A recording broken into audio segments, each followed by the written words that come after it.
Domingo, 5 de julho de 2026, primeiro dia das oitavas de final de Wimbledon, e é hora do Café com Cossenza, que entrega tênis fresquinho toda manhã. Já dá aquele like, favorito café no seu player de podcast ou no YouTube, que aí você recebe notificação toda manhã bem cedinho, assim que o episódio vai pro ar. Hoje eu vou falar sobre os confrontos das oitavas de final, com destaque para alguns dos jogos de ontem, como a derrota da Iga para Yala, a vitória do Dimitrov em cima do Berrettini. Não consegui ver muita coisa, como eu falei no café de ontem, tinha a festa de aniversário do meu filho, então eu consegui ver a Iga antes da festa, vi o fim do Dimitrov depois da festa, mas também revi parte desse jogo mais tarde, vendo acelerado ali no Disney+. E claro, li tudo que foi falado de mais relevante nas coletivas, então vamos falar sobre um pouco de tudo e vou dar meus palpites para essas oitavas de final. Também vou repassar os resultados do brasileiro e tudo mais, dos brasileiros e tudo mais. Mas vamos lá, né? Vamos começar pelo jogo, acho que o resultado mais relevante, mais importante do dia, que foi a derrota da Iga para Alexandra Yala por 7-6, com 11-9 nesse tie-break e 6-2. A Iga teve 2 set points nesse tie-break que eu acabei de falar, depois de estar 5-2 atrás, estava 5-2 com o saque da Filipina. A Iga se recuperou no tie-break, mas acabou perdendo.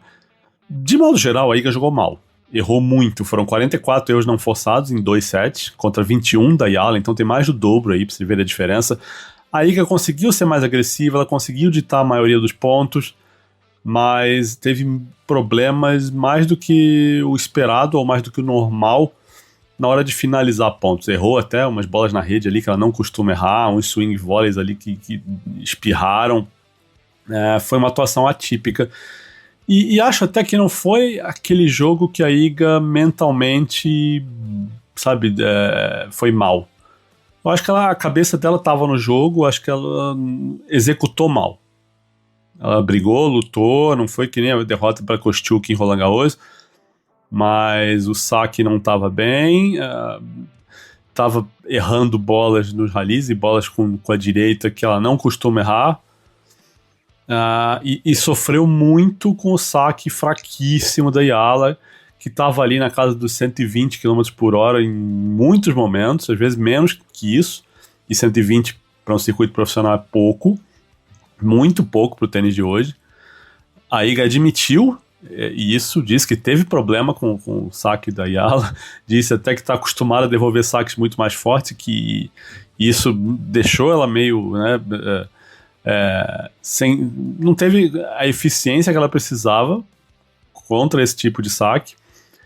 E não sou advogado da Iga para defender, não, e soa meio estranho, né? Um tenista profissional, uma tenista do calibre da Iga, dizer que o saque do adversário era fraco demais e que isso, né, bagunçou o jogo dela, que ela não devolveu tão bem porque o saque era fraco demais. Não tem acho que 1 mês ou 2 meses que a Clijsters fez um vídeo no podcast dela falando justamente de quando ela devolvia o saque da Dementieva, que era muito fraco para a época. E a Clijsters dizia que era um pesadelo esse saque para ela porque ela não conseguia fazer nada. Então tem uma semelhança aí, né, nessa Iga de hoje contra o serviço da Yala. Mas não foi só isso, não foi só a devolução, a Iga jogou mal. Ela defendia o título, vai cair para pelo menos número 6 do mundo. Lembrando que a Iga não sai do top 10 desde 2021, tem bastante tempo aí. A Yala, por sua vez, vai ser a primeira filipina nas oitavas do Slam. E as cenas da comemoração dela foram muito bonitas, né, com a família lá e ela se ajoelhando, comemorando muito. Ela até falou na entrevista que, nossa, para uma tenista como a Iga ou como outra, talvez não seja uma grande coisa, mas para ela estar nessas oitavas significa muito, e do jeito que foi ganhando da Iga.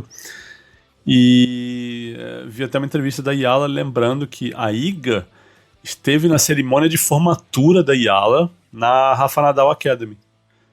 E a Iga foi... Essa cerimônia de formatura anualmente tem um tenista ou alguém famoso do mundo do esporte, e nesse ano era a Iga Swiatek que estava lá.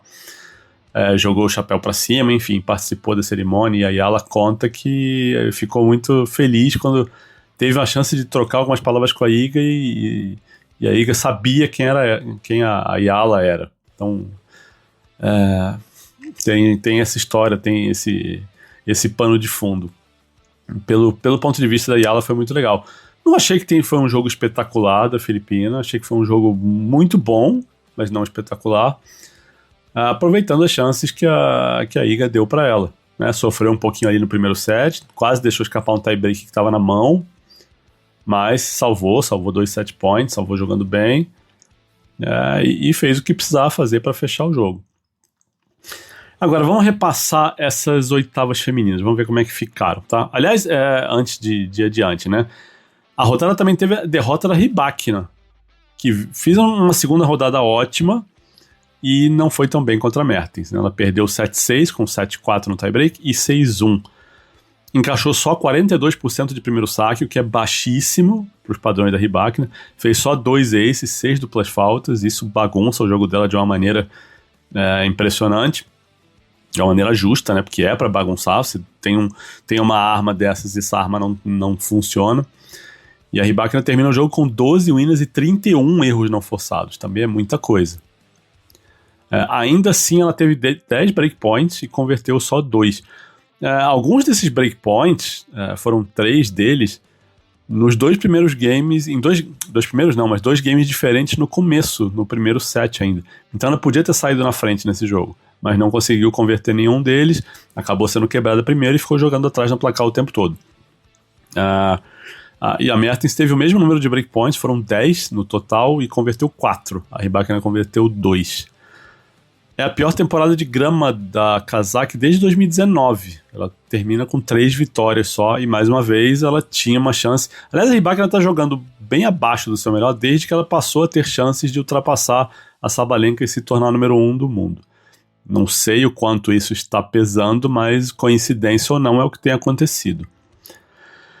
E foi só a segunda vitória da Mertens em 9 jogos com a Rybakina. Um número bem significativo, né? Era um head-to-head muito favorável para a Rybakina, ela era muito favorita no jogo e deixa escapar essa chance, uma chave que, se não tá fácil, também não era a chave mais difícil do mundo. Mas vamos repassar as oitavas femininas, como é que ficaram. Sabalenka contra Osaka, isso eu já falei do café de ontem, né? Jogaço. Muchova contra Krejcikova, jogaço.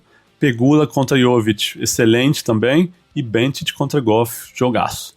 A metade de baixo da chave tem a Ashley Kruger, que ganhou da Snigo, 6-3, 6-2. Snigo que deixou a Ingrid Martins na mão, né, outro dia. Se eu não me engano, a Ingrid Martins é flamenguista e, como a gente sempre fala, ninguém morre nos devendo. E a Snigo acabou eliminada um dia depois de deixar a Ingrid na mão.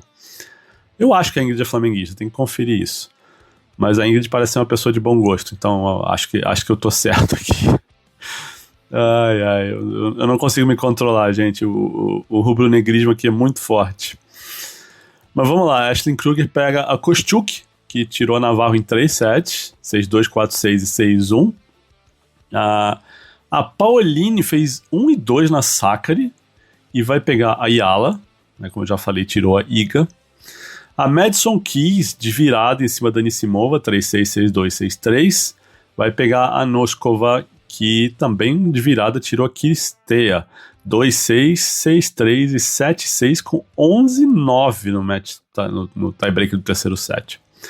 E o último jogo aí é a Mari Bouzkova, que tirou a Samsonova, 4-6, 7-6 e 6-4, pega a Mertens, que derrotou a Rybakina. Posso dar meus palpites aqui? Pra vocês cornetarem depois, e cornetem à vontade. É episódio de domingo mesmo, tem menos gente que ouve episódio de domingo, então vai ter menos gente me enchendo o saco com os palpites que eu vou errar. Mas vamos lá. A Sabalenka ganha da Osaka, a Muchova ganha da Krejcikova, a Pegula ganha da Jovic e a Bencic ganha da Coco Gauff. Kostyuk ganha da Kruger, Paoline ganha da Ayala, Keys ganha da Noskova. Não, peraí, aqui eu tô na dúvida, viu? Acho que eu vou com a Noskova contra a Keys. E a Bouzkova tira a Mertens. Então, meus palpites estão aí, né? Sabalenka, Muchova, Pegula, Bencic, Kostyuk, Paoline, Noskova e Bouzkova. Vamos falar dos homens agora, que teve Grigor Dimitrov derrotando Berrettini, 6-3, 6-4, 3-6, 5-7 e 6-3. Jogo de 5 sets. E cenas muito bonitas do Dimitrov comemorando também. Mais uma partida em que o teto retrátil foi fechado entre um set e outro. mais uma partida que ele reclamou disso, que ele gostaria de ter o teto sendo fechado durante os pontos. Eu não sei qual é a explicação oficial de Wimbledon para isso, e hoje eu não tive tempo de ver muita coisa, justamente por causa da festa do meu filho. Mas eu tenho a impressão que não se fecha teto enquanto a partida está sendo jogada, enquanto os pontos estão sendo jogados, porque mexe na referência, né, dos tenistas. Você olha para cima, você vê o teto num lugar, depois o teto no outro, e mexendo durante os pontos pode ser algo, né, que atrapalha o jogo. Não sei se é essa a justificativa oficial, tá? Mas é só uma suspeita. Acho que incomoda esse ponto de referência mexendo, né, enquanto a bola está em movimento. Mas vamos falar dos resultados então. Acho que não teve nada espetacularmente surpreendente. O de Minaur ganhou mais uma, tirou o Svajden em 4 sets. O Cobolli tirou o Khachanov, estava perdendo 2 sets a 1, fez 6-2 no quinto set. Dimitrov, como eu falei, tirou o Berrettini. O Arthur Ferry tirou o Zizou Bergs. Estava perdendo também 2 sets a 1, virou, ganhou 10-5 no tie-break do quinto set.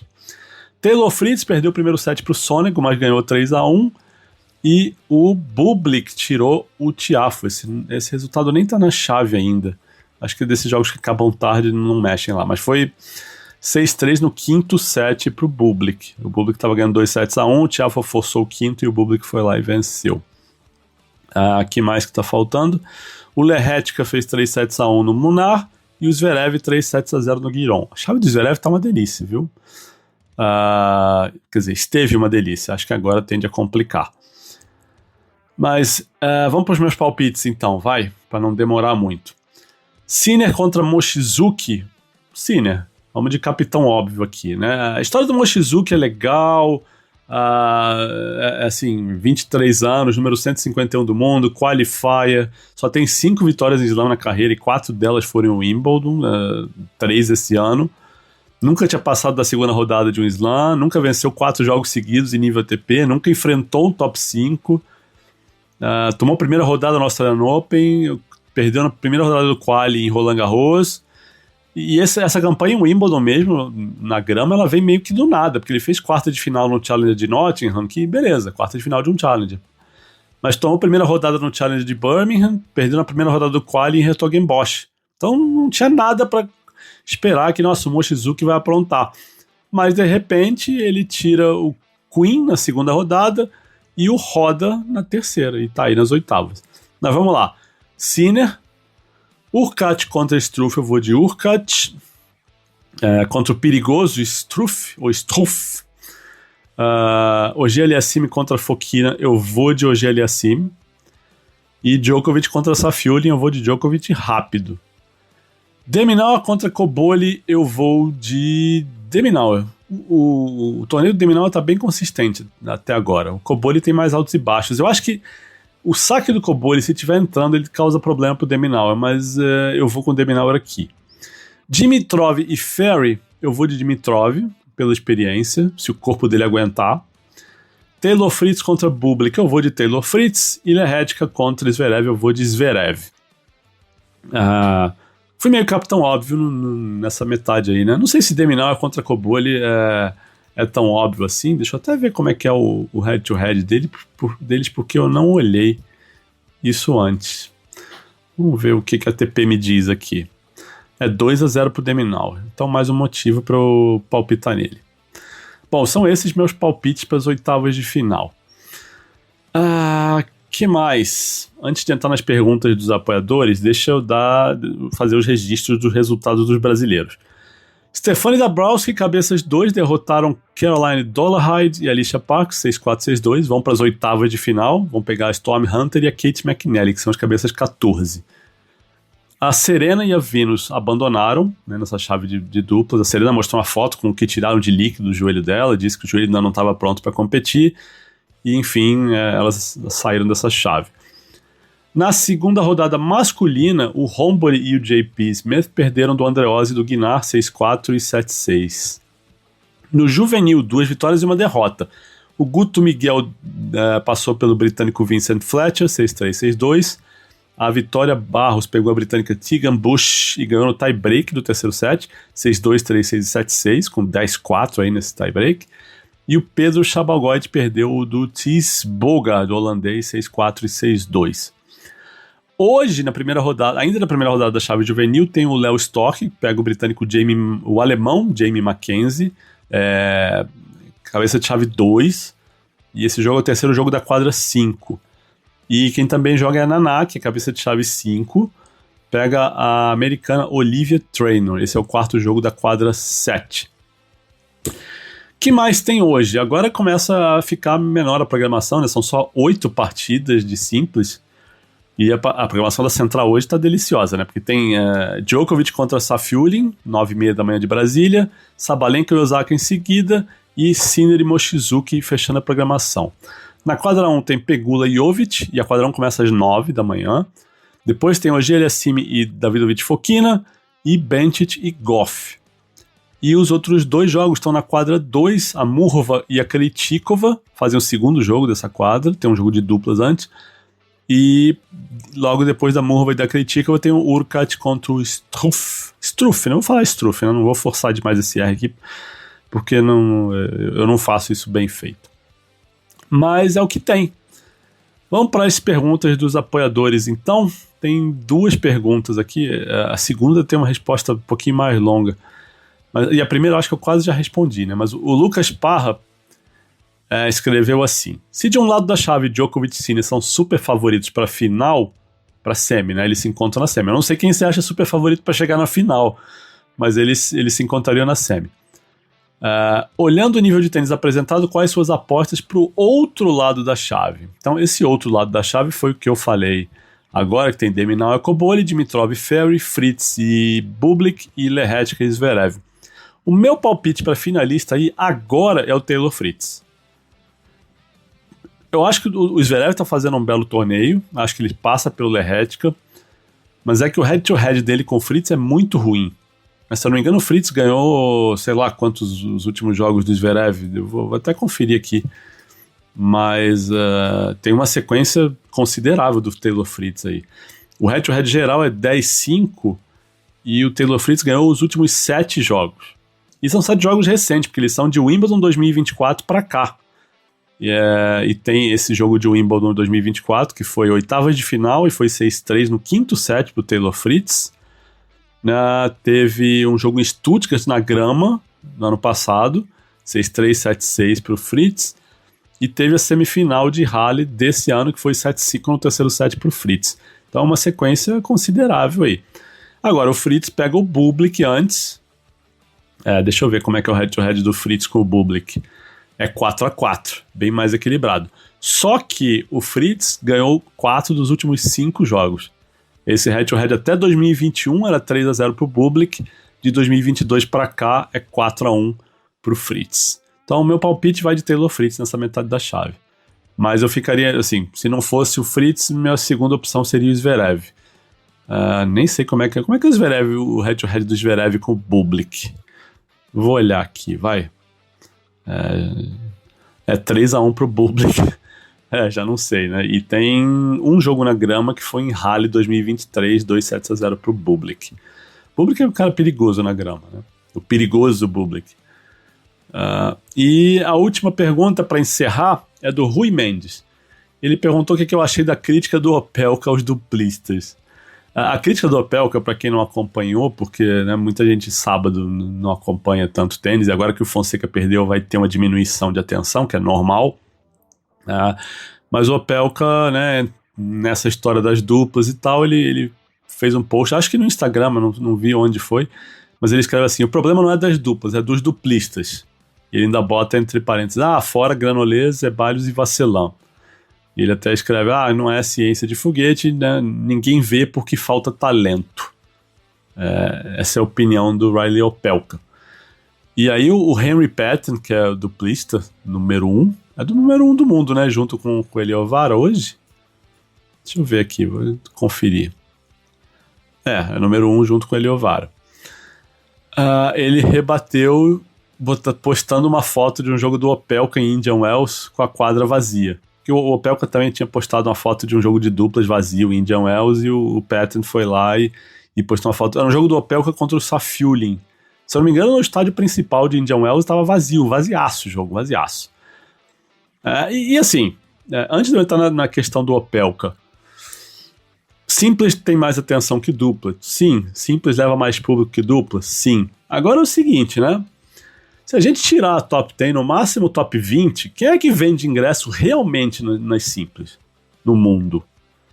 Então não é que, sabe, tem muita gente aí nas chaves de simples que pode tirar essa onda, não, viu? Inclusive o Opelka não ganha um jogo de duplas desde 2021. E esse último jogo que ele ganhou foi com o Sinner carregando ele. Mas primeira coisa, né? Por que ele cita o Granollers, o Zeballos e o Vasselão? Não sei especificamente porque os três, mas coincidência ou não, o último jogo de duplas do Opelka, que ele perde, é contra Zeballos e Granollers. De qualquer maneira, foram três caras que tiveram carreiras decentes, boas nas simples, né? O Zeballos foi número 39, tem um título de ATP. O Granollers foi top 20, tem 4 títulos de ATP. E o Vasselin foi número 35 de simples também. Não tem nenhum título, mas 35. E o Opelka, só para referência, o melhor ranking dele foi 17 e ele tem 4 títulos. Mas, sobre a crítica aí, essa corneta do Opelka, eu acho que cai muito no que eu falei ontem e anteontem. Tem simplista que reclama do nível dos duplistas. E não é só por causa da idade. Tem simplista que acha que o duplista é ruim mesmo. E não é só o Opelka, não. Tá? Mas é foda, né? Porque tem simplista que chega nas duplas e não ganha. Ou não joga sério. E aí faz o quê? Né? Qual é a solução? O Opelka, como eu falei, ele não ganha um jogo de duplas desde 2021. Ele tem 9 derrotas seguidas. E aí a gente fala, não jogou sério nenhum desses 9 jogos? E se não jogou sério, entrou por quê? Nem na Lever Cup ele ganhou o jogo. Ele jogou contra o Alcaraz e o Ruud, olha essa dupla, e perdeu. Mas é uma típica crítica que rola entre simplistas, vindo de simplistas. Putz, é que assim, não dá nem pra dizer que o Opelka tá fazendo isso porque é parte interessada, porque nesse plano do ATP eles planejam tirar dinheiro das duplas e passar para as simples. Embora o Opelka se encaixe no perfil, porque como eles falaram que esse dinheiro das duplas vai aumentar a primeira rodada dos Masters 1000, e hoje o Opelka é número 115 do mundo, então ele estaria nesse bolo aí, né, de potenciais jogadores de primeira rodada de Masters 1000 ou de Qualifying, mas, né, se precisasse jogar o Quali, aumentaria a primeira rodada. Precisaria passar o Quali para estar lá. Então ele está bem na faixa que pode ser a mais beneficiada. Mas honestamente eu não acho que a crítica do Opelka seja baseada nisso, no interesse próprio, em querer ganhar mais dinheiro em primeira rodada de torneio. Acho que é esse preconceito comum mesmo de dizer que todo duplista é inferior. Eu acho que são jogos tão diferentes, sabe? São habilidades diferentes. Não é todo simplista que joga bem dupla. O próprio Djokovic, quando joga dupla, você vê que o nível dele não é o nível dos melhores duplistas. Se treinasse, podia ser, mas não é. E não acho que o Djokovic, nas poucas vezes que entra em duplas, ele entra desinteressado, não. É que realmente não é a praia dele. E acontece com outros simplistas também, são modalidades diferentes, são jogos diferentes. Mas enfim, não tô nem querendo soar muito como defensor das duplas, mas nessa realmente eu discordo fortemente do Opelka. Mas, para resumir a resposta para sua pergunta, Rui, tem muito simplista que vê as duplas assim. Não é só o Opelka, acho que o Opelka deve ter o Opelka e mais uns 2 ou 3 que talvez tenham coragem de falar isso em público. Mas muita gente acha, tá? E aí entra no problema do tênis, um dos maiores problemas do tênis em geral, que é o egoísmo, né? Os simplistas não vão sair em defesa dos duplistas, de modo geral, tá? A gente pode aparecer 1 ou 2, 3 simplistas defendendo a manutenção da modalidade e tal, mas a maioria vai olhar para o seu próprio rabo, vai olhar para o seu próprio sei lá o que e vai ficar quieto, e se terminar as duplas não estão nem aí. É a minha opinião. E assim, é uma opinião que eu tenho embasada de conhecer, de falar com tenistas, com simplistas, com duplistas, de ouvir entrevistas, de ler entrevistas. Cara, é assim. Infelizmente, o tênis é um esporte de pessoas egoístas. Eu estava conversando com o Rombo outro dia, ele fala isso no áudio, em um dos áudios que ele me manda. É da natureza do esporte. Criar pessoas egoístas, do esporte tênis, em especial. E aí acontece isso, né? Quando atletas ou, sei lá, sabe, precisam se unir em um propósito, é difícil, né? Esse projeto Red Eye, que reclama do prize money, se uniu porque é prize money e olhe lá também, viu? Mas é difícil, né? Eu sempre falo, boicote no tênis, eu não consigo imaginar acontecendo, porque, cara, para ter um boicote você precisa unir 200 pessoas. E a chance disso acontecer no tênis é minúscula mesmo. Mas é isso, gente. Obrigado por quem ouviu até aqui. Um ótimo domingo para todo mundo. Voltamos na segunda-feira, na segunda metade das oitavas de final. Um abraço!